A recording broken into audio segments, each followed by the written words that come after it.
నేను మేడం నిప్పు నిరంజన్ని. ఏంటండి ఏమైంది?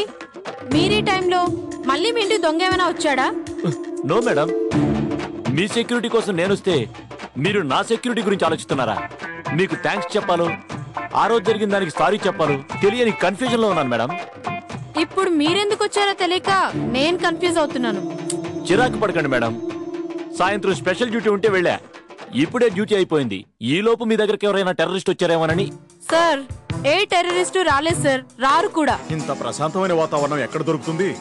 ఆహా, ఏం పచ్చదనం, ఏం గాలి.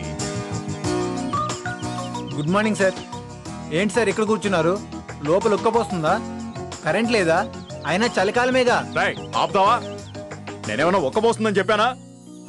ఏదో మనసు ప్రశాంతంగా ఉందని ఇక్కడ కూర్చున్నాను. అవునా? ఒక్కసారి మా మెస్లోకి వచ్చి కూర్చోండి సార్, భలే ప్రశాంతంగా ఉంటుంది.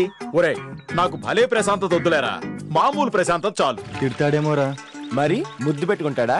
60,000 బాబు, లేనిపోని నెత్తి మీద వేసుకుంటే ఇలాగే ఉంటది. అవునరా, తలుచుకుంటేనే ఏదోలా ఉందిరా.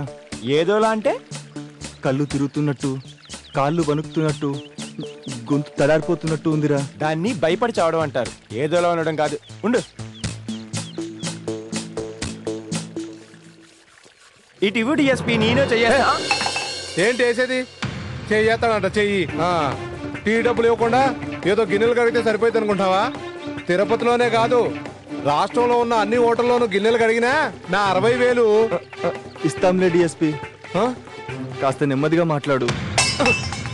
ఏంటయ్యా నెమ్మది? ఏంటయ్యా నెమ్మది? అసలు నిన్ను వసూలు చేయమని అడిగానా అంట. అడగలేదనుకో డిఎస్పీ, కానీ నీ బాధ చూడలేక కదా వాడు నెత్తి మీద వేసుకుంది. ఏమో, నెత్తి మీద వేసుకున్నాడు, 60,000 వెనకే వేసుకున్నాడు, ఎవరికి తెలుసు? డిఎస్పీ టూ మచ్ గా మాట్లాడద్దు, నాకు అంత అవసరం లేదు. ఇదిగోరా నీ జీతం 14,000. Thank you sir. Thank you sir. రే, అదేంట్రా పాపం, అది వాడి జీతం రా. జీతాందే ఉంది సార్, ప్రతి నెల వస్తుంది, కానీ బాకీయే ఓ పట్టాన్ రాదు. పాపం మొదటి జీతం రా. ఇది నా చివరి బాకీ తాలూకు మొదటి వాయిదా సార్. చూడు గజాబాబు, నువ్వు నన్ను గజాబాబు అన్నా రాజాబాబు అన్నా తిరిగిచ్చే ప్రసక్తే లేదు. అరే, మొత్తం తీసేసుకుంటావా? అయినా వీడు అన్న చేసిన బాకీ వీడెందుకు తీర్చాలరా? ఆ పోయినోడు అలా రాశాడు సార్. పాపం శ్రీశైలం ఏం చేస్తాడు? ఇప్పుడు వీళ్ళకి ఎదురు తిరిగితే అనుమానం వస్తుంది. దీనికంటే 10,000 పోతే పోయాయి, ₹1,00,000 సింపతి సంపాదిస్తా. చూడు శ్రేణి, మీ పద్ధతే నాకు నచ్చలేదు. నన్ను కిడ్నాప్ చేయడం ఏంటి?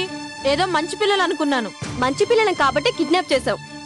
చాలే ఊరుకో, నాకు చాలా కంగారుగా ఉంది. ఆ నసుగుడి నుంచి తప్పించడానికి మేము ఈ ప్లాన్ వేసాం. నువ్వు అమ్మాయిని ప్రేమిస్తున్నావంటే కదా? ఆ అమ్మాయిని మేమే కిడ్నాప్ చేసాం. చూడు, కేల్ ఖైదాతో గేమ్స్ కాదు. పోలీసులకు చెప్పాను. నీకు హైదరాబాద్ లో లక్డీ కపుల్ తెలుసా? మీ హెడ్ ఆఫీస్, దానికి టార్గెట్ పెడతాం, జాగ్రత్త. ఏంటి, నీ నెంబర్ మాకెలా తెలుసనా?